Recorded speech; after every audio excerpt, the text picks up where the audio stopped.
जो हमारी at present USP वो यही है कि हम बच्चों के ऊपर दोनों तरफ से academic wise as well as उसके इंटरनल वाइज हम दोनों पर काम करते हैं। मतलब हम कहीं से भी ये नहीं बोलते कि यार हमारा काम है बस आपका सिलेबस कंप्लीट कराना और आपको जाने देना। नो, हम अपने आप को इतना अप्रोचेबल रख चुके हैं बच्चों के बीच में कि any time if a students want to contact us, हमारे कुछ सालों का प्लस थाउजेंड्स ऑफ स्टूडेंट्स का जो पढ़ाने पर हमारे पास जो एक निचोड़ है, जो एक्सपीरियंस है, अगर वो बच्चा चाहता है हमसे लेना या लाइफ में कुछ उसके प्रॉब्लम्स चल रही है, अगर वो बच्चा चाहता है कि वो हमसे शेयर करे एंड हम उसका आंसर दे पाए एंड वो हमारे पर ट्रस्ट करता है, उस पाथ को फॉलो करेगा, तो ऑब्वियस है हम अपने आप को उस चीज के लिए एकदम अप्रोचेबल रखते हैं। एंड जैसे आपने मार्क्स के बारे में बात की कि सर स्टूडेंट्स के 34 आते हैं, 48 आते हैं, वो बोलते हैं कि हम सीए करना चाहते हैं, तो क्या मतलब ऐसे में कर पाते हैं या नहीं कर पाते, या कहीं ना कहीं ऐसे लोगों को माइट भी, मुझे ऐसा लगा शायद आपका कहना ये भी हो सकता है कि क्या ऐसे लोग वाकई में सीए कर पाएंगे कि नहीं कर पाएंगे, या सीए जैसा कोई भी कोर्स। तो मैं आपको सच बताऊं तो इन मार्क्स का या फिर आपके पास्ट का आपके फ्यूचर से कोई लेना देना नहीं। प्रॉब्लम यही होती है कि हम अपने अतीत को कभी नहीं भूल पाते और अपने भविष्य को उस अतीत के चक्कर में बर्बाद कर देते हैं। मैं रादर ये बोलूंगा, आपने अपने अतीत में जो भी चीजें की है उनका आप एक निचोड़ निकालिए, क्या लाइफ में आपने किया और आपने क्या पाया। अगर आपको ऐसा लगता है आपने जो पाया है वो सही है, तो आप अपने अतीत के हिसाब से अपने भविष्य को बिल्ड करते रहिए। और आपको लगे कि नहीं यार मैंने जो जो गलत काम किया उसका गलत रिजल्ट निकला, तो अपने आप को आपको ट्रांसफॉर्म करना चाहिए। There are many examples, my father is a example. Like अगर मैं बात करूं तो मेरे पापा हिंदी बैकग्राउंड के हैं, फर्स्ट थिंग। दूसरी चीज उन्होंने आर्ट्स लिया था, और तीसरी चीज वो कहीं ना कहीं फाइनेंशियली बहुत ही बैकवर्ड जगह से थे। तो अगर हम बात करें, बोलना चाहिए बैकवर्ड जगह, not in the terms of geography, backward थी हमारी फैमिली, क्योंकि फाइनेंस इतना अच्छा नहीं था या हमारे पास पैसा नहीं था, ऐसा पापा जी के टाइम पे था। तो पापा ने मेहनत जरूर की, उन्होंने आर्ट्स के बाद होने के बावजूद भी सीए में एंट्री ली, सीए में एंटर होने के बाद उन्होंने बैक टू बैक अटेम्प्ट्स दिए। यस, मैं आपको ये बोल सकता हूँ कि मेरे पापा ने कोई एक बार में एग्जाम्स को क्लियर नहीं किया, थोड़ी उन्हें मेहनत करनी पड़ी, अटेम्प्ट पे अटेम्प्ट उन्होंने दिए, उन्होंने थके नहीं, हारे नहीं, और उन्होंने मतलब बहुत ज्यादा मेहनत करके एट लास्ट उनका जो गोल था वो गोल को उन्होंने अचीव किया। एंड एक बहुत अच्छी चीज हुई, परिवार में अगर एक इंसान अगर सही काम कर लेता है और सही स्टेज पे जाता है ना, वो परिवार के बाकी लोगों के लिए इंस्पिरेशन हो जाता है। आज अगर मैं यहाँ बैठा हूं तो इट्स ओनली बिकॉज मेरे फादर चार्टर्ड अकाउंटेंट है। आज प्रतीक सर चार्टर्ड अकाउंटेंट इसलिए बने क्योंकि पापा चार्टर्ड अकाउंटेंट है। इसके अलावा मेरे चाचा की बेटी वो भी चार्टर्ड अकाउंटेंट है। अगर हम बात करें मेरी बुआ के दोनों बेटे वो भी चार्टर्ड अकाउंटेंट है। तो ये जो है, या मेरे बड़े पापा हैं या बड़े पापा के बेटे, मतलब लाइफ अगर फैमिली वाइज देखा जाए तो काफी लोग हैं जो कि सीए हैं, और कहीं ना कहीं एक जन अगर अच्छा स्टेपिंग स्टोन रखता है ना, तो पीछे उसको पूरा लोग फॉलो करते हैं और पूरा परिवार, हर एक मेंबर, सबकी जिंदगी बन जाती है। तो ये चीज बहुत इंपॉर्टेंट है। तो इसलिए अगर किसी बच्चे के 38-40 भी आए हो, कोई टेंशन नहीं लेना है आपको। आपने अतीत में जो गलतियां की है, अब आपको देखना है, आपको भविष्य बिल्ड करना है।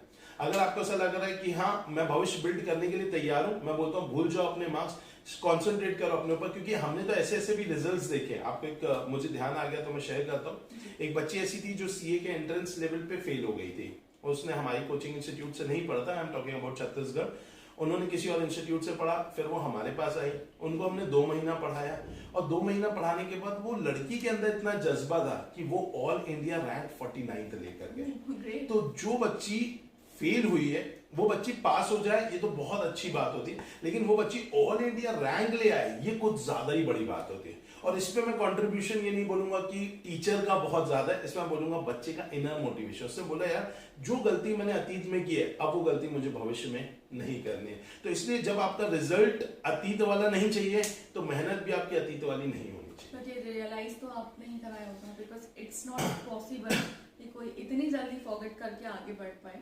तो एक टीचर का इन ऑल बहुत एक इम्पॉर्टेंट पार्ट रहता है स्टूडेंट की लाइफ में। सो इसी चीज को मैं आपसे आगे पूछना चाहूंगी, एजुकेशन का इम्पोर्टेंस जो आजकल की यूथ जनरेशन होती जा रही है, आप समझ रहे होंगे, बिकॉज आजकल की जो जनरेशन है they are just like clubs, और माँ बाप की नहीं सुनना, और सिर्फ यूट्यूब और बाकी सारी चीजों पे फोकस कर रहे हैं। आपने देखा भी होगा काफी सारे स्टूडेंट्स शायद आपके यहाँ पे ज्वाइन भी कर रहे होंगे, तो ऐसे आपके पास आ भी रहे होंगे हाँ। जिनको सिर्फ अपने शो ऑफ के लिए दिखाना कि हमें सीए करना है, बाकी उन्हें बिल्कुल करना सही। नहीं रहता है। बिल्कुल मैं एक्चुअली सही। काउंसलिंग में ये चीजें फेस कर चुकी हूँ, तो मैं आपसे ये पूछना चाहूंगी कि आप उन न्यू जनरेशन को जो अभी यूथ है उनको क्या आप मैसेज देना चाहोगी, या तो आप परस्यू करो, अदरवाइज पेरेंट्स को डिसअपॉइंट ना करो। बिल्कुल सही। ये चीज देखिए, इम्पोर्टेंस ऑफ एजुकेशन बहुत इंपॉर्टेंट है। मतलब अगर मैं बात करूं एजुकेशन क्यों इंपॉर्टेंट है, देखिए एक होता है डिग्री, एक होता है सर्टिफिकेशन, एक होता है एजुकेशन। मैं बोलता हूं एजुकेशन मींस एवरीथिंग। एकेडमिकली भी अपने आप को नॉलेज को इम्पार्ट करना वो भी है, प्लस पर्सनालिटी वाइज अपने आप को अच्छा करना। देखिए अगर हम इस दुनिया में आए हैं तो पहली चीज तो हमें अपनी मंजिल को समझ लेनी है कि आप इस दुनिया की भीड़ में रह करके खो करके चले जाना चाहते हैं कि इस भीड़ से निकल करके बाहर कुछ करना चाहते हैं। अगर आपको इस भीड़ से निकल करके बाहर कुछ करना होगा तो ऑब्वियसली बात है इस पर आपको दो चीजों पे काम करना होगा। जब भीड़ से निकलना है तो आपके पास एक अच्छा नॉलेज होना चाहिए, नहीं तो आपको भीड़ से अलग कौन मानेगा। और दूसरी चीज उस नॉलेज के साथ साथ वो पर्सनालिटी, दैट इज आपका बात करने का तरीका, आपका प्रेजेंट करने का तरीका, आपकी चीजें ऐसी होनी चाहिए कि लोगों को भी ये फील आ जाए कि वो जिनसे बात कर रहे हैं वो काफी नॉलेजेबल है। तो दोनों ही चीजें बहुत इंपॉर्टेंट है और एजुकेशन जो है वो इस चीज में बहुत हेल्प करता है। क्योंकि एजुकेशन क्या है, हमारा एजुकेशन सिस्टम है वो बोलता है कि भाई आपको स्कूल आना है, स्कूल में बैठ करके पढ़ना है। बच्चा ये सोचता है बस मुझे किताबें पढ़ाई जा रही है वो एजुकेशन है। मैं बोलता हूँ नहीं, वहां आप 60 बच्चों के बीच में बैठे हैं, 60 अलग अलग प्रकार के लोग हैं, आपको सबके नेचर को स्टडी करने मिलता है। आप स्कूल में जाते हैं तो आपको एक सिस्टम समझ में आता है, ओके, एक हायरार्की ऑफ मैनेजमेंट समझ में आता है। उसके अलावा आप स्कूल से बाहर निकलते हैं, वही लोग जो स्कूल के अंदर बड़े प्रोफेशनल रहते हैं, वही दोस्त अगर स्कूल के बाहर हमें मिलते हैं तो हमारा उनके साथ एक रवैया चेंज हो जाता है। स्कूल में आप जैसे उनके साथ हैं, आप ऑब्वियसली बात है बाहर उनके साथ नहीं रहते, और जैसे आप बाहर हैं वैसा आप स्कूल में उनके साथ नहीं रहते। तो ये हमें ये सिखाता है कि कहीं ना कहीं हमें किस तरीके से अपने आप को भी चेंज करना है according to the changing circumstances. तो ये जो चीजें हैं ये एजुकेशन का पार्ट है। और ऑब्वियसली बात है ये एजुकेशन जो है स्कूल लेवल की मैंने बात किया। इसके बाद देखिए, इसके बाद ना लाइफ स्कूल के बाद मेन चालू होती है। लोग बोलते हैं बेटा बोर्ड एग्जाम दे दो जिंदगी सेट है, बट मैं बोलता हूँ बोर्ड एग्जाम के बाद जिंदगी स्टार्ट होती है। क्योंकि अगर अब आपको अपने आप को कहीं ना कहीं अपना नाम बिल्ड करना है। अभी तक क्या आप स्कूल के नाम से पहचाने जा रहे हैं क्योंकि XYZ स्कूल का बच्चा जा रहा है, नेक्स्ट आप अपने परिवार के नाम से जाने जा रहे हैं, अरे अग्रवाल जी का बच्चा है, जैन साहब का बच्चा है फॉर एग्जाम्पल। या फिर तीसरा हो जाता है आप अपने कोचिंग इंस्टीट्यूट के नाम से जाने जाते हैं। मतलब इन 3 नामों से आपको अलग अलग जगह के लोग आपको जानते हैं। Now this is a time to build your name, क्योंकि आप स्कूल छोड़ दिए, आपने कोचिंग छोड़ दिए, और परिवार भी अब आपको बोल रहा है बेटा अब आप बाहर जाओ और अपना नाम बनाओ। तो जब ये तीनों चीजें निकलने वाली है तो आपको अपनी सेल्फ आइडेंटिटी बनानी होगी, और ये सेल्फ आइडेंटिटी जो भी आप बनाएंगे वो आपके मरते दम तक के आपके साथ रहेगी। आपने अगर एक दुकान खोली है तो आप एक बिजनेसमैन कहलाएंगे जिंदगी भर, आप एक सीए बनते हैं तो आप जिंदगी भर सीए कहलाएंगे, आप डॉक्टर बनते हैं तो आप जिंदगी भर डॉक्टर कहलाएंगे।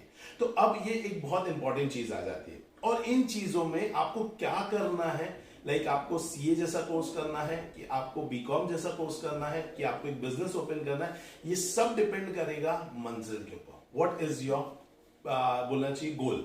अगर आप गोल सेट कर लेंगे कि ठीक है यार मेरे को लाइफ में नाम चाहिए, दौलत चाहिए, शोहरत चाहिए, रुतबा चाहिए, पैसा चाहिए, कम समय पे चाहिए, तो मैं ये बोलूंगा कम समय पर चाहिए, मिलेगा। द थिंग इज दैट आपको अभी वापस ज्यादा मेहनत करनी पड़ेगी। इसलिए सीए कोर्स जैसे बात करूं, डॉक्टर कोर्स जैसे, इंजीनियरिंग जो प्रोफेशनल कोर्सेज होते हैं, इनके अंतर्गत आपको स्टार्टिंग एरा में बहुत काम करना पड़ता है। 5 साल आपको जिंदगी के देने, लगभग 50 साल आपके खुश बीतेंगे। या फिर उल्टा भी हो सकता है, आपको लग रहा है नहीं दिस इज हमारा यूथ अभी हमारे अंदर है, अभी तो जवानी आई है, अभी तो टीनेज से निकले हैं, कुछ अपन को अच्छा करना है, क्लबिंग करना है, पैसे बर्बाद करने हैं, तो मैं बोलता हूँ वो भी कर लो, 5 साल कर लो, 50 साल फिर आप दिन रात मेहनत करते रहो। आप मेहनत करो, अपने पीछे वाली जनरेशन से भी मेहनत करो। या तो आपके पास अब ये 2 ही आपके पास चॉइसेस है, मेहनत तो कभी ना कभी करनी है। 5 साल मेहनत करके 50 साल मजे ले लो, 5 साल मजे करके 50 साल मेहनत कर लो। Choice is totally yours. That is the point. Same मैं ये भी चीजें काउंसिल करती हूँ। साथ ही में एक स्टेटमेंट जो रहता है कि आप जो एजुकेशन ले रहे हैं वो आपका एक इन्वेस्टमेंट है। आप उसको इन्वेस्टमेंट की तरह लेंगे तो आपको समझ में आएगा कि एजुकेशन जो आपने ली है सिर्फ किताबें पलटने के लिए नहीं, सिर्फ वो मार्क्स 34 मार्क्स लाने के लिए नहीं कि पास हो जाएंगे तो सर्टिफिकेट दीवार पे लग जाएगा। एक्चुअली आपका एजुकेशन इन्वेस्टमेंट है जो आपको लाइफ पूरी जर्नी कैसे बितानी है बिल्कुल और सही। कमानी कैसे है, जीनी कैसी, सारी चीजें आपको सिखाता है। बिल्कुल सर सही। मैं एक्चुअली कुछ टाइम से अपनी जॉब छोड़ के बैठी हूँ, तो मैं फिलहाल उससे पहले न्यू एजुकेशन पॉलिसी आई हुई थी हाँ जी, कॉलेजेस जी। में, और उससे पहले जो रूल था वो एंट्रेंस एग्जाम, जो आपने फाइनल ईयर अगर कर लिया तो एंट्रेंस नहीं देना पड़ता था, शायद ये कुछ रूल था।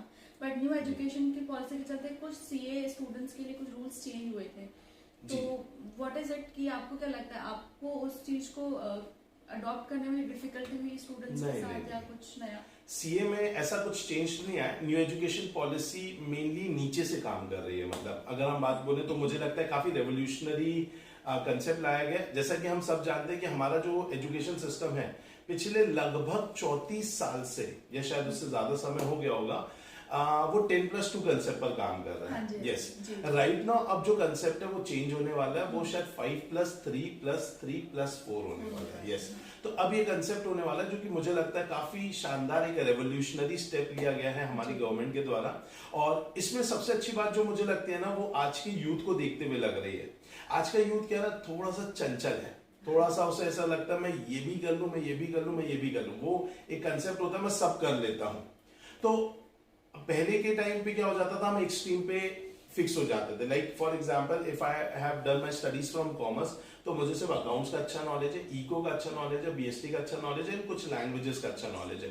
बट अगर आप मुझसे फिजिक्स पूछ लेंगे तो I may not be knowing anything about that, या केमिस्ट्री पूछ लेंगे या बायोलॉजी पूछ लेंगे तो शायद मुझे कुछ भी आइडिया नहीं होगा। बट आज की डेट में ऐसा हो गया कि स्टूडेंट चाहता है मुझे सब कुछ जानना है, तो और सबके इंटरेस्ट भी काफी वेरी कर रहे हैं। तो ऐसे केस में एनईपी हमारी हेल्प ये करता है कि भाई आपको अकाउंट्स एक एज अ सब्जेक्ट समझना है, आप समझिए। आपको फिजिक्स भी एज अ सब्जेक्ट आपका मन है समझने का, आप वो भी पढ़िए। मतलब आप अकाउंट्स भी पढ़ सकते हैं, एट द सेम टाइम आप फिजिक्स भी पढ़ सकते हैं। एट द सेम टाइम आपको अगर मान लीजिए योगा में कुछ काम करना है, तो फॉर एग्जाम्पल आप योगा में भी काम कर सकते हैं और उसको भी ले सकते हो। देखिए ये जो स्टेप है ना, ये स्टेप आत्मनिर्भर भारत वाला जो कंसेप्ट है, इसके लिए बहुत हेल्प करने वाला है।